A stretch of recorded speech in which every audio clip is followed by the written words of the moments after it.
ಮಾಡಿದ ಮೇಲೆ ಆ ಹಕ್ಕುಗಳನ್ನು 5 ವಿಭಾಗಗಳಾಗಿ ವಿಂಗಡಿಸಿರುವುದನ್ನು ನಾವು ವಿಶೇಷವಾಗಿ ಕಾಣಬಹುದು. ಅದರಲ್ಲಿ ಪ್ರಮುಖವಾಗಿ ಮೊದಲನೇದಾಗಿ ನಾಗರಿಕ ಹಕ್ಕುಗಳು 1ರಿಂದ 11ನೇ ವಿಧಿವರ್ಗಗಳನ್ನು ನಾವು ವಿಶೇಷವಾಗಿ ಕಾಣಬಹುದು. ಹಾಗಿದ್ದಾದ್ರೆ ಅದರಲ್ಲಿ 1 by 1 ನಾವು ನೋಡೋದಾದ್ರೆ ಎಲ್ಲ ಮಾನವರು ಜನ್ಮತಃ ಸ್ವತಂತ್ರರು ಮತ್ತು ಘನತೆ ಹಾಗೂ ಹಕ್ಕುಗಳ ದೃಷ್ಟಿಯಿಂದ ಸಮಾನರು. ಅವರು ವಿವೇಚನೆ ಆತ್ಮಸಾಕ್ಷಿ ಹೊಂದಿದ್ದು ಪರಸ್ಪರ ಸಹೋದರ ಭಾವನೆಯಿಂದ ವರ್ತಿಸಬೇಕು. ನೆಕ್ಸ್ಟ್ ಕಲ್ಕೊಳ್ಳಿಕ್ಕೆ ಸಾಧ್ಯ ಆದರೆ 7ನೇ ವಿಧಿ ಪ್ರಕಾರ ಯಾವುದೇ ರೀತಿಯ ಜನಾಂಗ, ವರ್ಣ, ಲಿಂಗ, ಭಾಷೆ, ಧರ್ಮ, ರಾಜಕೀಯ ಇತರ ಅಭಿಪ್ರಾಯಗಳು, ರಾಷ್ಟ್ರ ಅಥವಾ ಸಾಮಾಜಿಕ ಮೂಲ, ಆಸ್ತಿ, ಜನನ ಅಥವಾ ಸ್ಥಾನಮಾನಗಳ ಭೇದ ಭಾವವಿಲ್ಲದೆ ಎಲ್ಲರೂ ಈ ಘೋಷಣೆ ಅಡಿಯಲ್ಲಿ ತಿಳಿಸಿರುವ ಎಲ್ಲ ಹಕ್ಕು ಮತ್ತು ಸ್ವಾತಂತ್ರ್ಯಕ್ಕೆ ಅರ್ಹರು. ವಿಧಿ 3ನೇದಾಗಿ ಪ್ರತಿಯೊಬ್ಬರಿಗೂ ಜೀವನದಲ್ಲಿ ವ್ಯಕ್ತಿ ಸ್ವಾತಂತ್ರ್ಯ ಹಾಗೂ ಭದ್ರತೆಯ ಹಕ್ಕನ್ನ ಕಾಣಲಿಕ್ಕೆ ಸಾಧ್ಯ ಆಗುತ್ತೆ. ನಮ್ಮ ಸಂವಿಧಾನದಲ್ಲಿ ನಾವು ಕೊಟ್ಟಿದ್ದೀವಿ. ವ್ಯಕ್ತಿಗೆ ಭದ್ರತೆ ಹಕ್ಕು ಸಹಿತ ಇದೆ, ಜೊತೆಗೆ ಸ್ವಾತಂತ್ರ್ಯದ ಹಕ್ಕು ಸಹಿತ ಕಂಡುಕೊಳ್ಳಿಕ್ಕೆ ಸಾಧ್ಯ ಆಗ್ತದೆ. ವ್ಯಕ್ತಿಗೆ ಪತ್ರಿಕಾ ಸ್ವಾತಂತ್ರ್ಯ, ಅಭಿವ್ಯಕ್ತಿ ಸ್ವಾತಂತ್ರ್ಯ, ಶೈಕ್ಷಣಿಕ ಸ್ವಾತಂತ್ರ್ಯ, ಹಲವಾರು ರೀತಿಯ ಸ್ವಾತಂತ್ರ್ಯದ ಹಕ್ಕುಗಳನ್ನು ಕಂಡುಕೊಳ್ಳಿಕ್ಕೆ ಸಾಧ್ಯ ಆಗ್ತದೆ.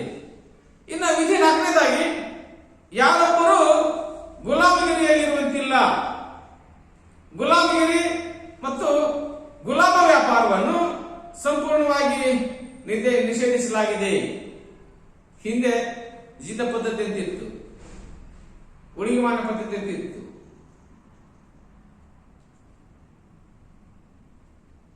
ಕರಿಯರು ಮತ್ತು ಬಿಳಿಯರು ಅಂತ ಹೇಳಿ ಶೋಷಣೆಯನ್ನು ನಾವು ಕಾಣಬಹುದು.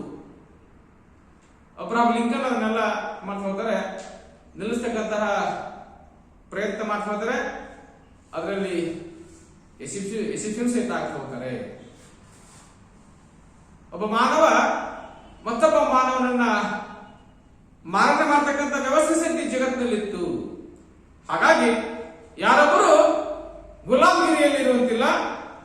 ಗುಲಾಮಗಿರಿ ಮತ್ತು ಗುಲಾಮ ವ್ಯಾಪಾರವನ್ನ ಸಂಪೂರ್ಣವಾಗಿ ನಿಷೇಧಿಸಲಾಗಿದೆ. ನೆಕ್ಸ್ಟ್ ವಿಧಿ 5ನೇದಾಗಿ ಯಾರೊಬ್ಬರು ಚಿತ್ರಹಿಂಸೆ, ಕ್ರೌರ್ಯ ಹಾಗೂ ಅಮಾನವೀಯ ಶಿಕ್ಷೆಗೆ ಒಳಗಾಗುವಂತಿಲ್ಲ. ವಿಧಿ 6ನೇದಾಗಿ ಪ್ರತಿಯೊಬ್ಬರಿಗೂ ಕಾನೂನಿನ ದೃಷ್ಟಿಯಲ್ಲಿ ಎಲ್ಲಿಯಾದರೂ ಒಬ್ಬ ವ್ಯಕ್ತಿ ಎಂದು ಗುರುತಿಸಿಕೊಳ್ಳುವ ಹಕ್ಕು ಇದೆ. ವಿಧಿ 7ನೇದಾಗಿ ಕಾನೂನಿನ ದೃಷ್ಟಿಯಲ್ಲಿ ಎಲ್ಲರೂ ಸಮಾನರು ಮತ್ತು ಯಾವುದೇ ಭೇದ ಭಾವವಿಲ್ಲದೆ ಎಲ್ಲರೂ ಕಾನೂನಿನ ರಕ್ಷಕರಾಗಿರುವರು. ಹಾಗಾಗಿ ಎಲ್ಲರೂ ಸಹಿತ ಸಮಾನರು. ಇಲ್ಲಿ ಕಾನೂನಿನ ಮುಂದೆ ಎಲ್ಲರೂ ಸಹಿತ ಸಮಾನರು. ಇವನು ದೇಶದ ಪ್ರಧಾನಿ, ಇವನು ಸಾಮಾನ್ಯ ಮತವನ್ನು ಕೊಟ್ಟಕ್ಕಂಥ ಪ್ರಜೆ, ಎಲ್ಲರೂ ಸಹಿತ ಸಮಾನತೆ ಕಂಡುಕೊಳ್ಳಿಕ್ಕೆ ಸಾಧ್ಯ ಆಗ್ತದೆ. ಹಾಗಾಗಿ ಈ ದೇಶದ ಕಾನೂನು ಕುಣಿಕೆ ಯಾರನ್ನು ಬಿಡಲಿಕ್ಕೆ ಸಾಧ್ಯ ಇಲ್ಲ. ದೇಶದ ಪ್ರಧಾನಿ ಸಹಿತ ಜೈಲಿಗೆ ಹೋಗುವುದನ್ನು ನಾವು ಕಾಣಬಹುದು, ಶಿಕ್ಷೆ ಅನುಭವಿಸಿದ್ದನ್ನು ನಾವು ಕಾಣಬಹುದು. ಕಾರಣ ಇಷ್ಟೇ, ಜಗತ್ತಿನ ಸಂವಿಧಾನ ಇರ್ಬೋದು ಅಥವಾ ಭಾರತೀಯ ಸಂವಿಧಾನ ಕಾನೂನು ಆಗಿರ್ಬೋದು, ಅದ್ರ ಮುಂದ್ಗಡೆ ಸಾಮಾನ್ಯ ಪ್ರಜೆನೂ ಅಷ್ಟೇ ದೇಶದ ಪ್ರಧಾನ ಸೇವಕ ಸಹಿತ ಅಷ್ಟಾಗಲಿಕ್ಕೆ ಸಾಧ್ಯ ಆಗುತ್ತದೆ. ವಿಧಿ 8ನೇದಾಗಿ ಸಮರ್ಥನೀಯವಾದ ನ್ಯಾಯ ವಿಚಾರಣೆಯ ಮೂಲಕ ಪರಿಹಾರ ಕಂಡುಕೊಳ್ಳುವ ಹಕ್ಕು ಎಲ್ಲರಿಗೂ ಇದೆ. ವಿಧಿ 9ನೇದಾಗಿ ಯಾರೊಬ್ಬರು ಕ್ರಮವಲ್ಲದ ಬಂಧನ ಹಾಗೂ ಗಡೀಪಾರಿಗೆ ಒಳಗಾಗುವಂತಿಲ್ಲ.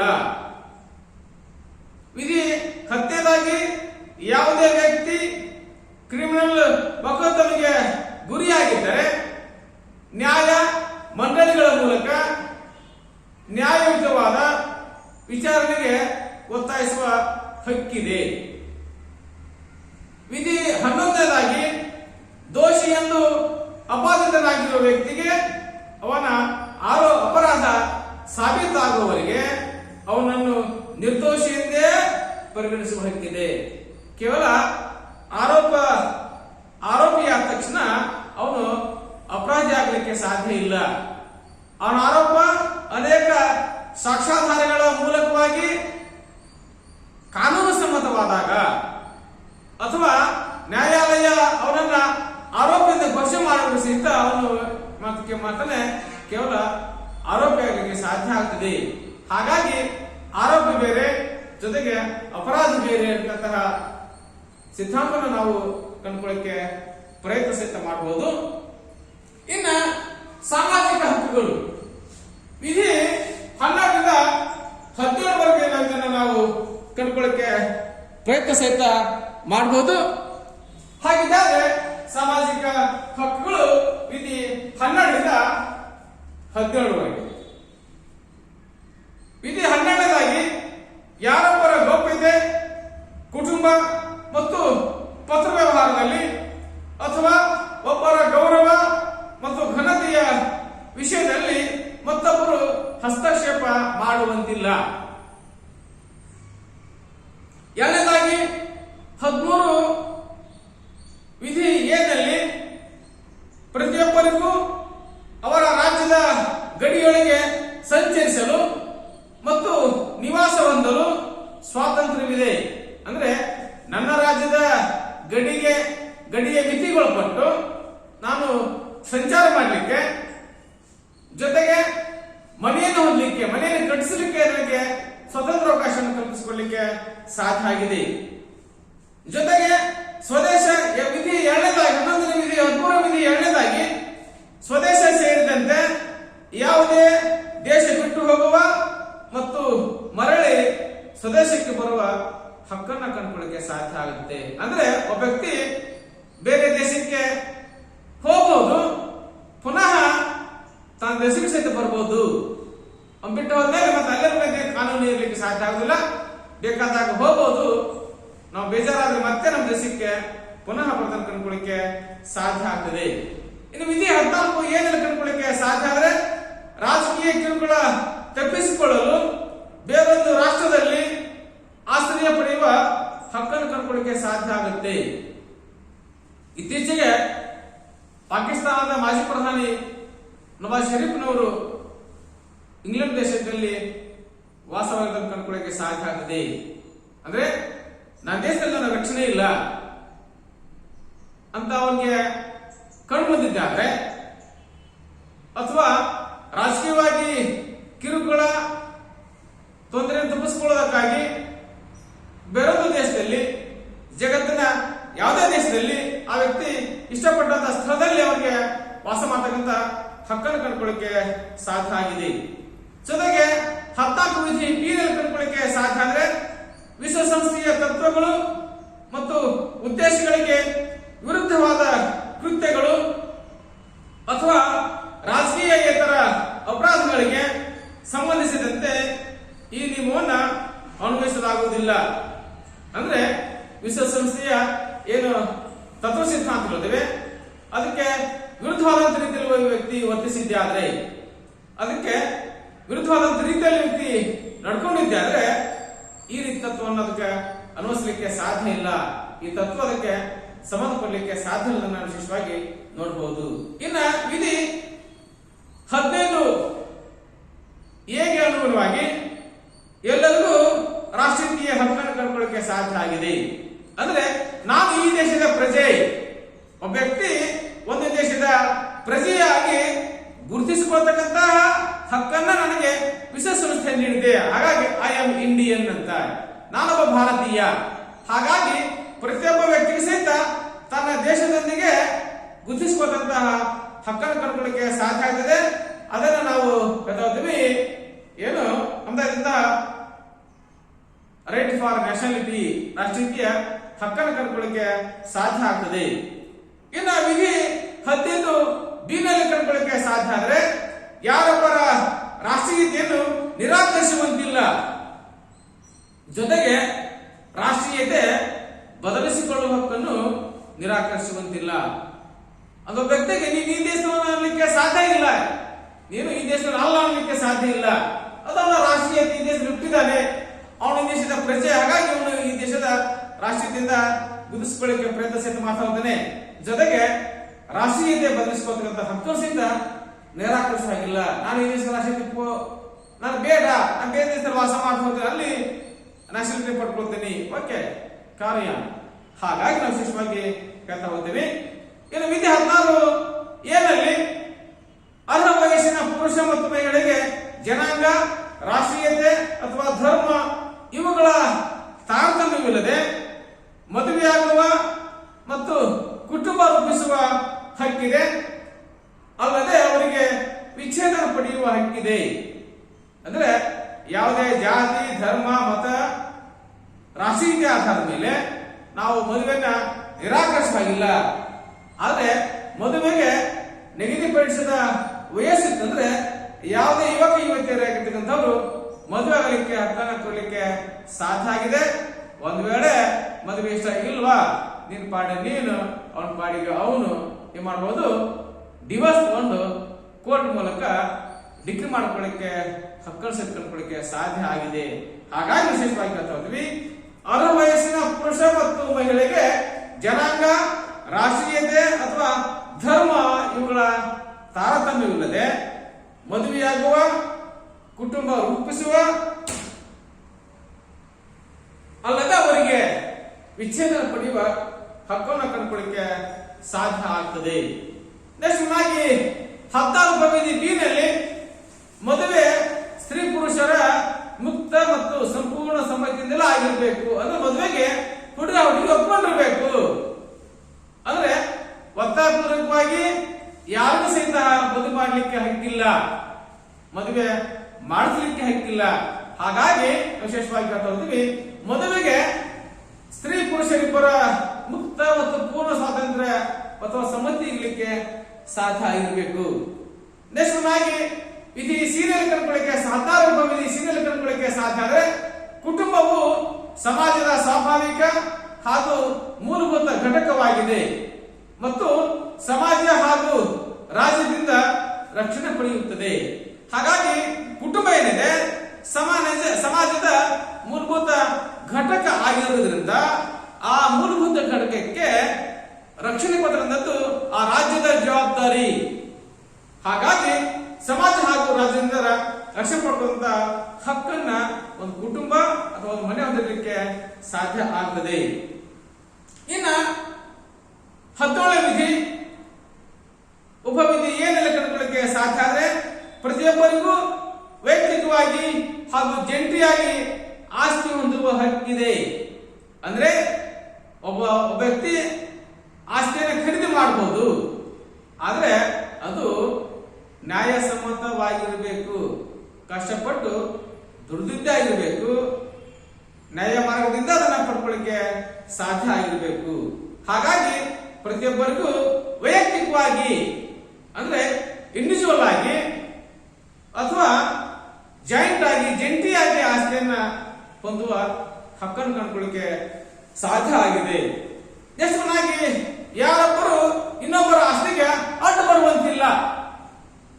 ಅಂದ್ರೆ ಯಾರೊಬ್ಬರು ಎಷ್ಟೇ ಆಸ್ತಿ ಮಾರ ಸಹಿತ ಅಡ್ಡ ಬರುವ ಹಾಗಿಲ್ಲ, ತೊಂದರೆ ಮಾಡ್ತಕ್ಕದ್ದಲ್ಲ. ಆದ್ರೆ ನಾನು ಮಾಡುವ ಆಸ್ತಿ ಅಥವಾ ಹಣ ಏನಿದೆ ಅದು ನ್ಯಾಯ ಮಾರ್ಗದಿಂದ ಬಂದಿರಲಿಕ್ಕೆ ಸಾಧ್ಯ ಆಗಿರಬೇಕು.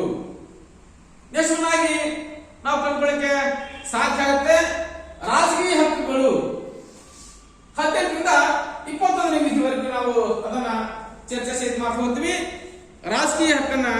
ಕಂಡುಕೊಳ್ಳಿಕ್ಕೆ ಸಾಧ್ಯ ಆಗ್ತದೆ. ವಿಧಿ 18ರಿಂದ 21 ಮೀಸಲು ರಾಜಕೀಯ ಹಕ್ಕನ್ನು ಕಂಡುಕೊಳ್ಳಿಕ್ಕೆ ಸಾಧ್ಯ ಆಗುತ್ತೆ.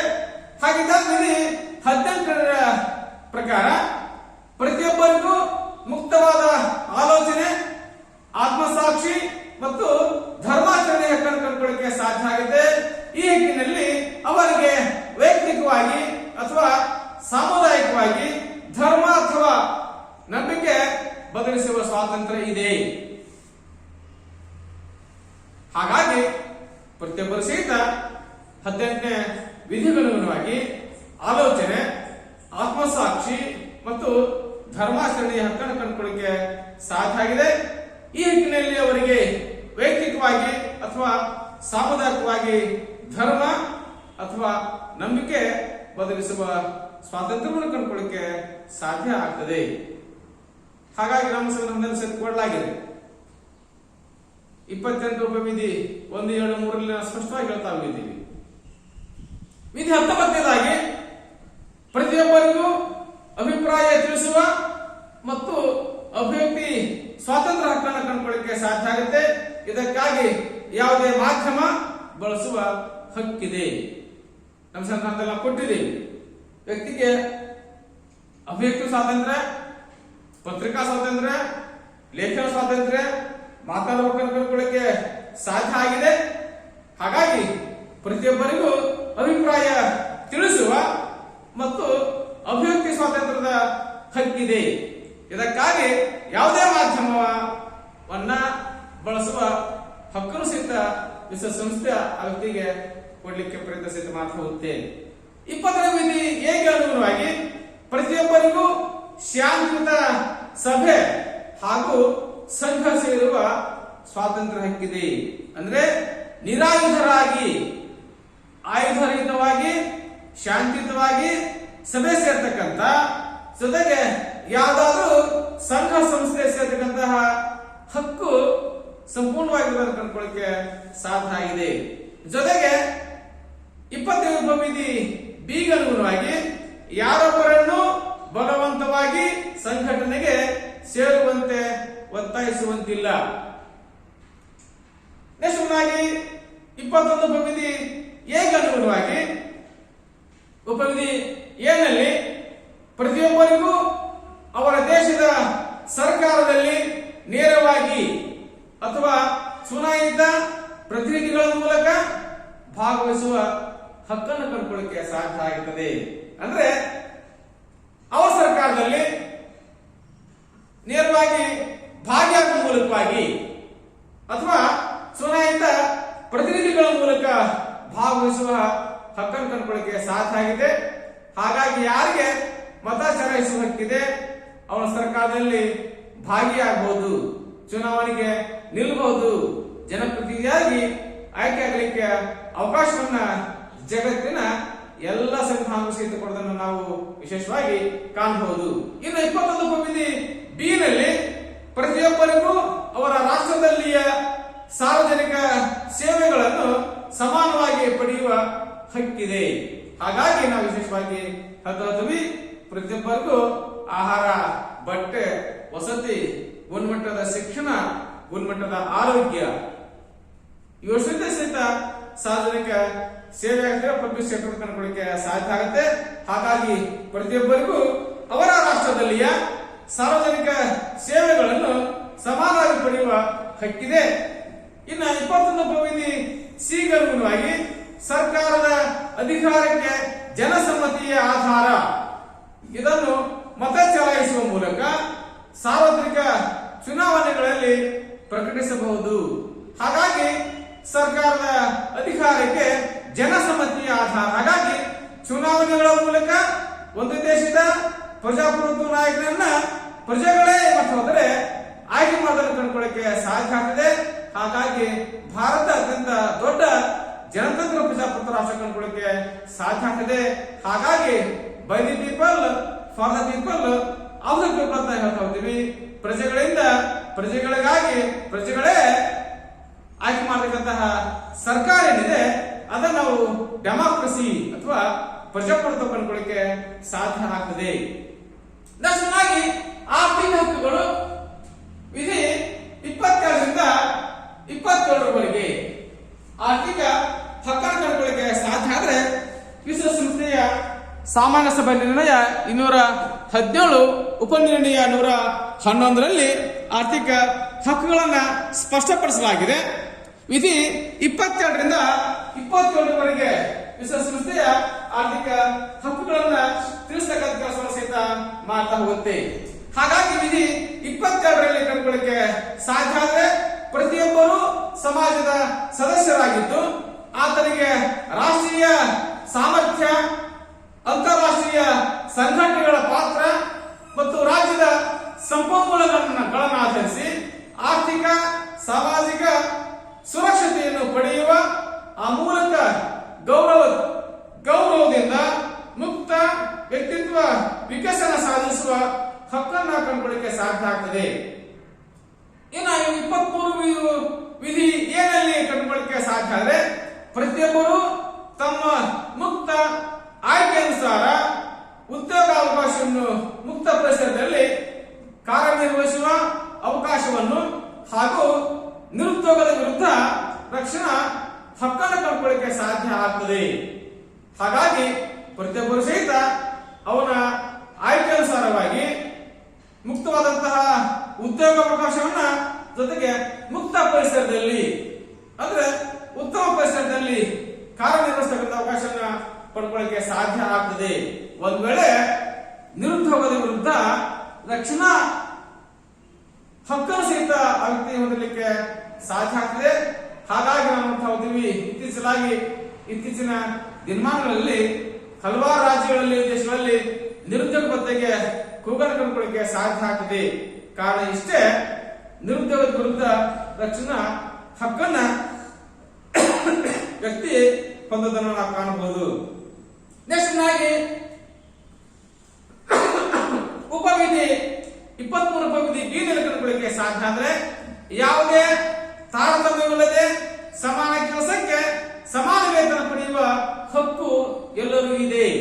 ಅಂದ್ರೆ ಸಮಾನ ಕೆಲಸಕ್ಕೆ ಸಮಾನ ವೇತನ ವ್ಯಕ್ತಿಯ ಲಿಂಗದ ಆಧಾರದ ಮೇಲೆ ಹೆಣ್ಮಕ್ಳಿಗೆ ಒಂದು ಕೂಲಿ ಗಂಡು ಮಕ್ಕಳಿಗೆ ಒಂದು ಕೂಲಿ ಅನ್ನೋ ಹಾಗಿಲ್ಲ.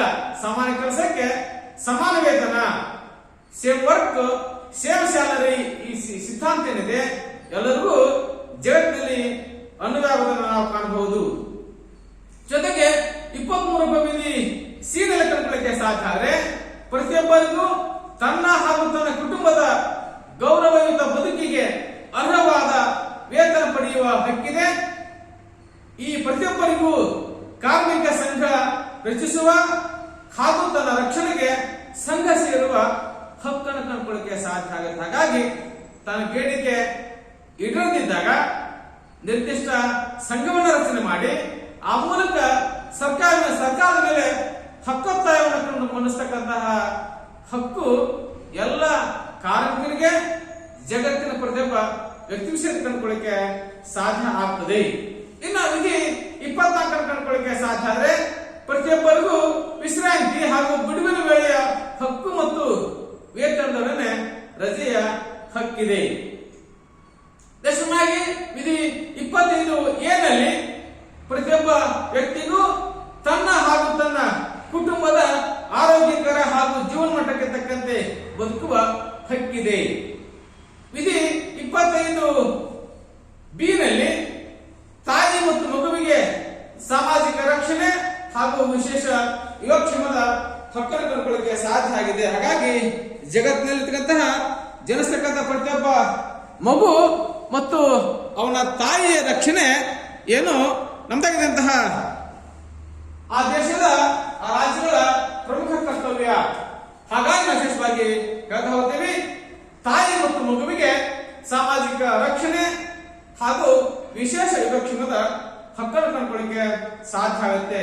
ವಿಧಿ 26 ಏನಲ್ಲಿ ಪ್ರತಿಯೊಬ್ಬರಿಗೂ ಶಿಕ್ಷಣ ಹಕ್ಕಿದೆ.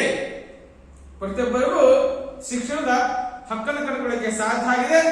ಹಾಗಾಗಿ ನಮ್ಮ ಸಂವಿಧಾನದಲ್ಲಿ ವಿಧಿ 45 ಅನುಗುಣವಾಗಿ 6 ರಿಂದ 14 ವರ್ಷಗಳ ಒಳಗಿನ ಎಲ್ಲ ಮಕ್ಕಳಿಗೆ ಉಚಿತ ಮತ್ತು ಕಡ್ಡಾಯ ಶಿಕ್ಷಣ ಕಂಡುಕೊಳ್ಳಿಕ್ಕೆ ಸಾಧ್ಯ ಆಗಿದೆ.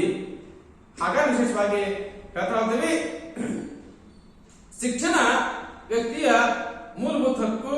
ಹಾಗಾಗಿ 26 ಉಪವಿಧಿ ಏನಲ್ಲಿ ಕಂಡುಕೊಳ್ಳಕ್ಕೆ ಸಾಧ್ಯ ಆದರೆ ಪ್ರತಿಯೊಬ್ಬ ವ್ಯಕ್ತಿಗೂ ತನ್ನ ಹಾಗೂ ತನ್ನ ಕುಟುಂಬ ಪ್ರತಿಯೊಬ್ಬ ವ್ಯಕ್ತಿಗೂ ಶಿಕ್ಷಣದ ಹಕ್ಕಿದೆ. ಪ್ರಾಥಮಿಕ ಹಂತದ ಶಿಕ್ಷಣ ಉಚಿತ ಹಾಗೂ ಕಡ್ಡಾಯವಿರಬೇಕು. ನಮ್ಮ ಸಂವಿಧಾನದಲ್ಲಿ ನಾವು ಸ್ಪಷ್ಟವಾಗಿ ಹೇಳಿದ್ದೀವಿ, 6ರಿಂದ 14 ವರ್ಷದೊಳಗಿನ ಎಲ್ಲ ಮಕ್ಕಳಿಗೆ ಉಚಿತ ಹಾಗೂ ಕಡ್ಡಾಯ ಶಿಕ್ಷಣ ಕೊಡಲಿಕ್ಕೆ ಪ್ರಯತ್ನ ಸಹಿತ ಮಾಡ್ತಿದ್ವಿ. ತಾಂತ್ರಿಕ ಹಾಗೂ ವೃತ್ತಿಪರ ಶಿಕ್ಷಣ ಎಲ್ಲರಿಗೂ ದೊರಕುವಂತಿರಬೇಕು. ಜೊತೆಗೆ ಉನ್ನತ ಶಿಕ್ಷಣ ವ್ಯಕ್ತಿಗಳ ಸಾಮರ್ಥ್ಯ ಆಧರಿಸಿ ಸಮಾನವಾಗಿ ಲಭ್ಯವಾಗಬೇಕು. ಅಂದ್ರೆ ಒಬ್ಬ ವ್ಯಕ್ತಿಗೆ ಅವನ ಫಂಡಮೆಂಟಲ್ ಎಜುಕೇಶನ್ ಏನಿದೆ, ಮೂಲಭೂತ ಶಿಕ್ಷೆ ಅದು ಉಚಿತ ಮತ್ತು ಕಡ್ಡಾಯವಾಗಿರಬೇಕು. ತಾಂತ್ರಿಕ ಮತ್ತು ವೃತ್ತಿಪರ ಶಿಕ್ಷಣ ಎಲ್ಲರಿಗೂ ಸಿಗುವಂತಿರಬೇಕು. ಅಂದ್ರೆ ಲಭ್ಯತೆ ಸಿಗ್ಲಿಕ್ಕೆ ಸಾಧ್ಯ ಆಗಿರಬೇಕು ಅಥವಾ ವ್ಯವಸ್ಥೆ ಮಾಡಲಿಕ್ಕೆ ಸಾಧ್ಯ ಆಗಿರಬೇಕು. ಜೊತೆಗೆ ಉನ್ನತ ಶಿಕ್ಷಣ ವ್ಯಕ್ತಿಯ ಸಾಮರ್ಥ್ಯವನ್ನು ಆಧರಿಸಿ ಲಭ್ಯವಾಗಲಿಕ್ಕೆ ಸಾಧ್ಯ ಆಗಬೇಕು. ನೆಕ್ಸ್ಟ್ನಾಗಿ 26 ಉಪವಿಧಿ ಬಿ ನಲ್ಲಿ ಶಿಕ್ಷಣವು ಮಾನವಾಭಿವೃದ್ಧಿಗೆ ಪೂರಕವಾಗಿದ್ದು ಮಾನವ ಹಕ್ಕುಗಳ ಗೌರವ ಮತ್ತು ಮೂಲಭೂತ ಸ್ವಾತಂತ್ರ್ಯ ಬಲಪಡಿಸುವಂತಿರಬೇಕು. ಶಿಕ್ಷಣ ಎಲ್ಲ ರಾಷ್ಟ್ರಗಳ, ಜನಾಂಗಗಳ ಹಾಗೂ ಧಾರ್ಮಿಕ ಸಮೂಹಗಳ ನಡುವೆ ತಿಳುವಳಿಕೆ, ಸಹಿಷ್ಣುತೆ, ಸ್ನೇಹ ಬಾಂಧವ್ಯ ರೂಪಿಸುವಂತಿರ್ಲಿಕ್ಕೆ ಅಥವಾ ಮೂಡಿಸುವಂತಿರ್ಲಿಕ್ಕೆ ಸಾಧ್ಯ ಆಗಿರಬೇಕು. ದಶನಾಗಿ ವಿಧಿ 26 ಸೀರಿಯಲ್ ಕಂಡುಕೊಳ್ಳಕ್ಕೆ ಸಾಧ್ಯ ಆದರೆ ತಮ್ಮ ಮಕ್ಕಳಿಗೆ ಬೇಕಾಗುವ ಶಿಕ್ಷಣವನ್ನು ಪೋಷಕರೇ ನಿರ್ದೇಶಿಸುವ ಹಕ್ಕಿದೆ. ನನ್ನ ಮಗನಿಗೆ ಬೇಕಾದ ಶಿಕ್ಷಣ ನಾನು ನಿರ್ಧಾರ ಮಾಡಬೇಕು. ಅವನ ಭಾಷೆ ಇರ್ಬೋದು, ಎಷ್ಟೋ ಸಹ ನೋಡ್ತಾ ಹೋಗ್ತೀವಿ, ಮಾತೃಭಾಷೆ ಕಡ್ಡಾಯ. ಎಷ್ಟು ಜನ ಕೋರ್ಟ್ಗಳಿಗೆ ಹೋದ್ರು, ಸುಪ್ರೀಂ ಕೋರ್ಟ್ ಆದೇಶ ಮಾಡಿತು ಏನಂದ್ರೆ ಪ್ರತಿಯೊಬ್ಬ ಮಗುವಿನ ಶಿಕ್ಷಣವನ್ನ ನಿರ್ಧಾರ ಮಾಡೋದು ಅವನ ಪೋಷಕರ ಹಕ್ಕು ಮತ್ತು ಕರ್ತವ್ಯ ಅಂತ ಹೇಳ್ತಾ ಇತ್ತು. ಹಾಗಾಗಿ ಪ್ರತಿಯೊಬ್ಬ ಮಗುವಿನ ಶಿಕ್ಷಣ ಏನಿದೆ ಅದನ್ನ ನಿರ್ಧಾರ ಮಾಡೋದು ಆ ಪೋಷಕರ ಹಕ್ಕನ್ನು ಕಂಡುಕೊಳ್ಳಕ್ಕೆ ಸಾಧ್ಯ ಆಗ್ತಾ ಹೋಗ್ತದೆ. ಇನ್ನು ನಾವು ವಿಶೇಷವಾಗಿ ಚರ್ಚೆ ಮಾಡಬಹುದಂದ್ರೆ 27 ಉಪವಿಧಿ ಏನಲ್ಲಿ ಹೇಳಿದ ಹಾಗೆ ಪ್ರತಿಯೊಬ್ಬರಿಗೂ ಸಮುದಾಯದ ಸಾಂಸ್ಕೃತಿಕ ಬದುಕಿನಲ್ಲಿ ಪಾಲ್ಗೊಳ್ಳುವ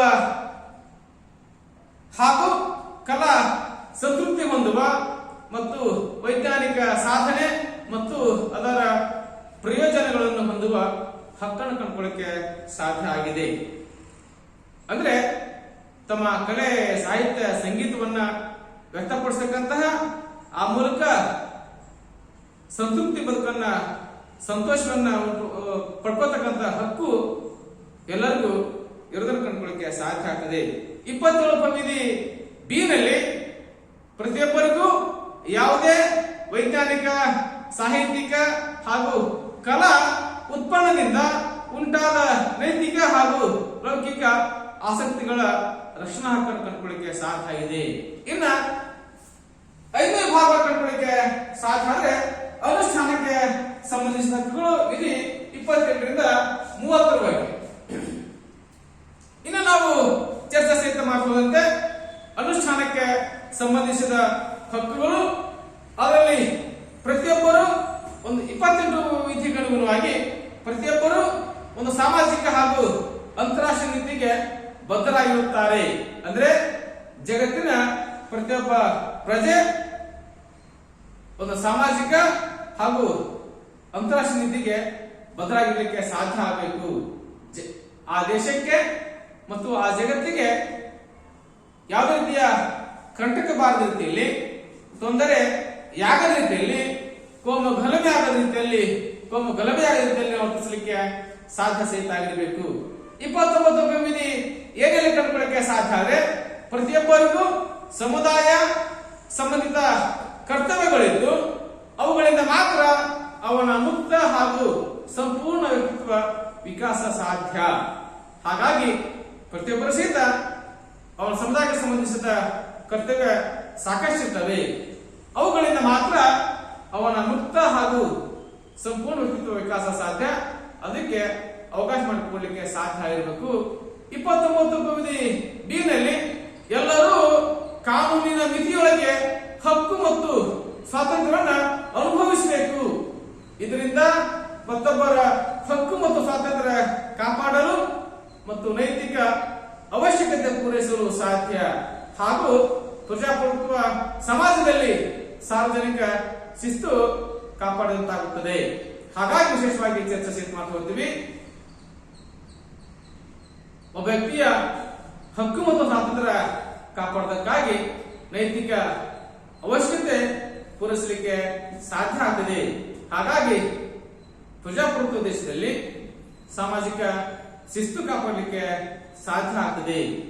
ಇನ್ನು ವಿಧಿ 32 ಕಂಡುಕೊಳ್ಳಿಕ್ಕೆ ಸಾಧ್ಯ ಆದ್ರೆ ಈ ಘೋಷಣೆ ಅಡಿಯಲ್ಲಿ ಉಲ್ಲೇಖಿಸಲಾಗಿರುವ ಯಾವುದೇ ಸ್ವಾತಂತ್ರ್ಯ ಅಥವಾ ಹಕ್ಕುಗಳನ್ನು ಯಾವುದೇ ರಾಜ್ಯ, ಗುಂಪು ಅಥವಾ ವ್ಯಕ್ತಿ ಈ ಘೋಷಣೆಯಲ್ಲಿ ಉಂಟಾಗಿರುವ ಸ್ವಾತಂತ್ರ್ಯ ಹಾಗೂ ಹಕ್ಕುಗಳಿಗೆ ವಿರುದ್ಧವಾಗುವಂತೆ ವ್ಯಾಖ್ಯಾನಿಸಲಾಗದು. ಹಾಗಾಗಿ ತಪ್ಪು ಅರ್ಥಗ್ರಹಿಕೆಯಿಂದ ಈ ಹಕ್ಕುಗಳನ್ನ ಸ್ವೀಕರಿಸಲಿಕ್ಕೆ ಸಾಧ್ಯ ಇಲ್ಲ. ಹಾಗಾಗಿ ನಾವು ವಿಶೇಷವಾಗಿ ಚರ್ಚೆ ಮಾಡ್ತಾ ಹೋದಂತೆ ವಿಶ್ವಸಂಸ್ಥೆ ತನ್ನ ಸಾಮಾನ್ಯ ಸಭೆ ನಿರ್ಣಯ 217 ಉಪನಿರ್ಣಯ 111ರಲ್ಲಿ 1948 ಡಿಸೆಂಬರ್ 10ರಂದು ಮಾನವ ಹಕ್ಕುಗಳನ್ನ ಘೋಷಣೆ ಮಾಡ್ತಾ ಹೋಗುತ್ತೆ. ಅದರಲ್ಲಿ ಪ್ರಮುಖವಾಗಿ 3 ಹಕ್ಕನ್ನು ಕಂಡುಕೊಳ್ಳಿಕ್ಕೆ 30 ಹಕ್ಕುಗಳನ್ನು ಕಂಡುಕೊಳ್ಳಿಕ್ಕೆ ಸಾಧ್ಯ ಆಗುತ್ತೆ. ಆ ಘೋಷಿಸಲ್ಪಟ್ಟಂತಹ 30 ಹಕ್ಕುಗಳನ್ನ 5 ವಿಭಾಗಗಳಾಗಿ ವಿಂಗಡಣೆ ಮಾಡಲಿಕ್ಕೆ ಸಾಧ್ಯ ಆಗ್ತದೆ. ಆ ಹಕ್ಕುಗಳನ್ನ ಕಂಡುಕೊಳ್ಳಿಕ್ಕೆ ಪ್ರಯತ್ನ ಮಾಡೋದಾದ್ರೆ ನಾವು ಅಧ್ಯಯನ ಮಾಡ್ಕೊಂಡಿದ್ದೀವಿ.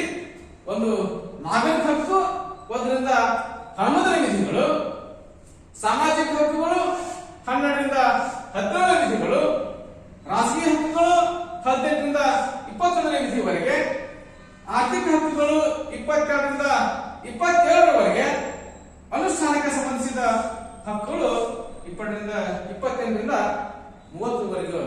ಇವುಗಳನ್ನು ವಿಶೇಷವಾಗಿ ಅಧ್ಯಯನ ಮಾಡಲಿಕ್ಕೆ ಸಾಧ್ಯ ಆಗುತ್ತದೆ. ಎಲ್ಲರಿಗೂ ಧನ್ಯವಾದಗಳು.